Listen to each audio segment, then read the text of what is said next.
ବର୍ଷା ଦିନ ହେଲେ ଭରପୁର ଜାମୁକୋଳି ହେଇଯାଏ। ସେ ଜାମୁକୋଳି ବହୁତ ମିଠା ଲାଗେ। ଯିଏ ଥରେ ଖାଇବ ସେ ଆଉ ଥରେ ଖାଇବାକୁ ଇଚ୍ଛା କରିବ। ପ୍ରତିଦିନ ଗୋଟିଏ ମାଙ୍କଡ଼ ଆସି ସେ ଗଛରେ ବସେ ଆଉ ମନ ଖୁସିରେ ଖାଏ ଆଉ ଯାଏ।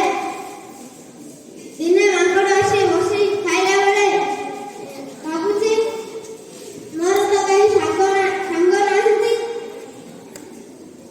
ଭାବିଲା ବେଳକୁ ଗୋଟେ କୁମ୍ଭୀରଟିଏ ଆସି ଗଛ ତଳେ ପହଞ୍ଚିଗଲା। ମାଙ୍କଡ଼ କହିଲା କୁମ୍ଭୀରକୁ, ତୁମେ ମୋ ସାଙ୍ଗରେ ମଇଦରେ ବସିବ? ହଁ। ମାଙ୍କଡ଼ କହିଲା କୁମ୍ଭୀର କହିଲା ହଁ, ମୁଁ ତୁମ ମଇଦରେ ବସି ବହୁତ ଖୁସି। ମାଙ୍କଡ଼ କହିଲା ମୁଁ ବି ତୁମ ମଇଦରେ ବସି ବହୁତ ଖୁସି। ମାଙ୍କଡ଼ କହିଲା ଖାଇବା ଜାମୁକୋଳି। କୁମ୍ଭୀର କହିଲା ଦିଅ। ମାଙ୍କଡ଼ ପେନ୍ଥାଟେ ପକେଇଲା ଜାମୁକୋଳି।